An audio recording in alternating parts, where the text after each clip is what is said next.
passed away. And that was hard. And then when I was 8 years old, my mother remarried. I was really excited to have a stepfather. I was really excited to be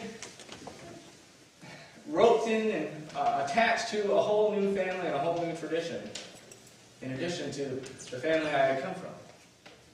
And in fact, the day that they were married, I can remember they were married at St. Mary's Cathedral in Saginaw, Michigan. A whole new tradition. I was a Lutheran, right? Being married in a Catholic church. And I can remember as I sat there in my maroon tuxedo. Yeah. I can remember looking up at the wonderful tradition that I was about to be married into as I looked at the lovely stained glass windows that adorn that church. And I looked at the V columns and the flying buttresses and just the lovely tradition that is medieval construction of the cathedral. And I can remember thinking, wow, it's almost like being in the presence of God in here. It's so lovely. And then that Protestant in me started thinking, this must cost a fortune. That Protestant in me looked at all those saints that were on the windows, and I started thinking, St. Peter and St. Paul, and there's Mary, and named this whole church after Mary. Oh my goodness, what an anathema. These people have it so wrong. The scripture that we read today started to sink in a little bit more. They didn't even read it that day at the wedding, obviously. But, yeah. All of a sudden, that problem that the Sadducees had was my problem. Oh, man. Whose wife is she? You see, let's have that first one blank soon. Maybe this will save me from going down the wrong path here.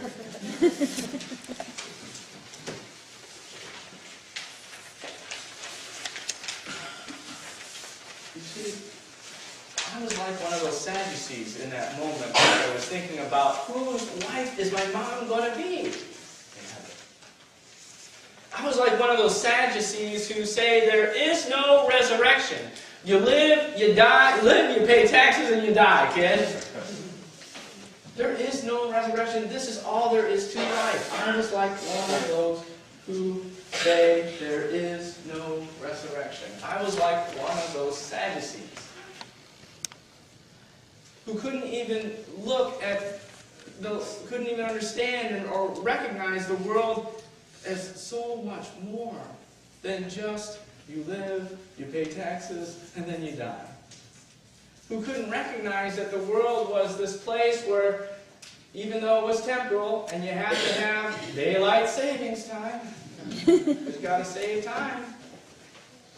But even though it's temporal and you've got to have daylight savings time, that the world of the eternal can break through every once in a while, and we can get a taste of heaven. But I was like a Sadducee on that day, and I was scratching my head, and I was trying to wonder, whose wife is she going to be? And when people can't even get their minds around resurrection, they start to live into the worldview of scarcity rather than abundance. They start to live into the worldview of temporal realities rather than eternal realities. And so those Sadducees, they couldn't even see marriage in its eternal reality. Let's have that next one. For the Sadducees, marriage was just a legal provision for death. Oh, wow, what romance. A legal provision for death. A problem of scarcity rather than a joy of abundance. For a Sadducee who doesn't believe in the resurrection, they would look at this levirate marriage, this law of Moses, this law that the people of Israel would follow. And they would look at this as a matter of property retention in a family. No, it's about how many toys you build up. I've been visiting with house churches, and they're saying we're really trying to overcome the gospel of prosperity. And we're trying to help people realize that life isn't all about, the one who dies with the most toys wins.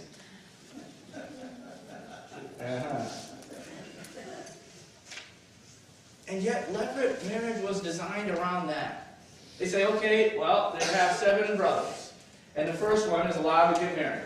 And then as the heir of all that the family has. And the first one's allowed to get married. And if he doesn't produce an heir, then we got a problem. All the things, all the toys, all the stuff we've accumulated is going to, we'll lose it out of the family. And so brother number 2, number 3, number 4, number 5, number 6, number 7, you can't marry until your older brother produces an heir. You got to stay in the bullpen. Okay, we're watching too much baseball. It's over now. You got to stay in the bullpen. You got to be ready for relief. And so this is this levirate marriage, and this is what the Sadducees are talking about. So, what about this resurrection? You're preaching about the resurrection, Jesus, but what about this? I mean, what does it mean for this law code of levirate marriage? What's going on? You got 7 brothers. You got 1 bride. This is scarcity. See the worldview of scarcity there? Even if the Sadducees are willing to say, okay, yeah, there might be something before the lights go out, or after the lights go out, and we go somewhere, but still, we're operating on a worldview of scarcity. Whose wife is she? And as an 8-year-old in burgundy tuxedo with frills and the whole deal, I was scratching my head, asking the same question, whose wife is she? And so I can remember near the end of the service, or at the end of that service, feeling very, very guilty. Because up until that moment, I thought the plan would be for heaven.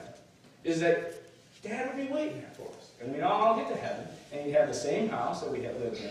And we'd all live together in that same house, Mom, Dad, and Sister Kim and me. I wanted back what we lost. But that's it. That's all I wanted. I wanted back what we lost. And that was my understanding of heaven. It was like the Sadducees' understanding of heaven, wasn't it? And now I felt like I had, cheated. I'd been a party to this wedding where now there's 2. Oh boy, that's not going to work out. Got back to the end of the church, the back of the church, and there's that handshaking business, right, that has to happen. And the bride, the couple, and the bride and groom were shaking hands and greeting their guests, and I was part of the line. After all, I was in the dang burgundy tuxedo. And I sort of snuck off to the end of the line and snuck away and into a restroom that was off to the back. And I snuck away into that restroom. I closed the door. Crooked.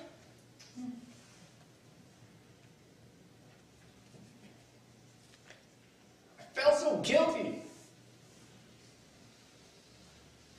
Sorry. It was my job to hold it together.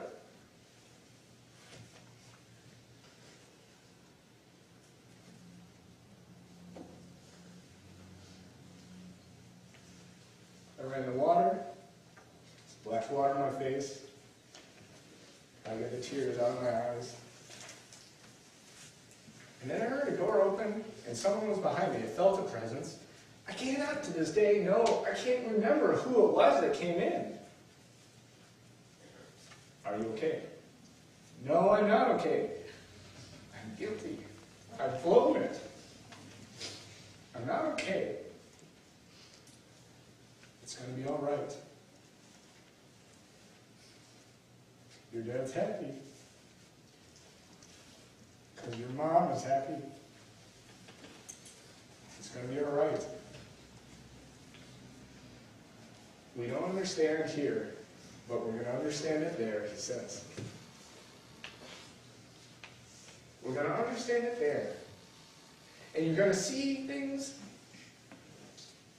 in the big picture. Now grasp onto the joy. Grasp onto the joy of heaven, he says. Leave your tears in here and go and celebrate a wedding. Go and celebrate a glimpse of heaven. Because two people love each other like we'll all love each other in heaven. I still don't remember who said those words. Maybe it was just an angel. Maybe there was nobody.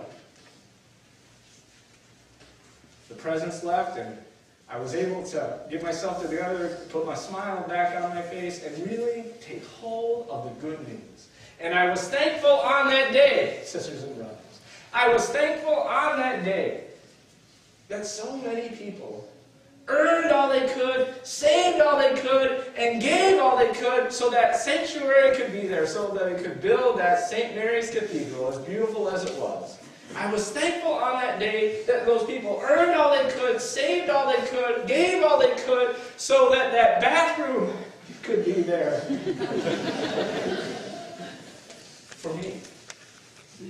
They ordered their lives not on a worldview of scarcity, but on a worldview of abundance. They ordered their lives not on the worldview of there's not enough to go around, but it's all God's and we have to share it to go around. They ordered their lives that way so that they could love not only their spouses, but also their enemies in the world. They could love them with that kind of deep love. They could love not only their enemies, but also an 8-year-old boy who they never met in their entire lives. So they could create a sanctuary, a restroom for him, so he could break down and cry, and then be built back up in the fullness of heaven, and understand, last one, that God is not the God of the dead, but He is the God of the living. And they all celebrate, even when we just get a glimpse of the place where they get to live every day. Yeah. Your challenge this week, if you choose to accept it, make a provision for the resurrection. We oftentimes make provisions for our death. Don't worry about that. Make a provision for life. Make a provision for life. Appreciate the generosity of the saints. It's not too hard. You don't just gaze at some of these wonderful stained glass windows that we have here, but appreciate the generosity of the saints that go before us. Be generous to someone you don't even know. Yeah.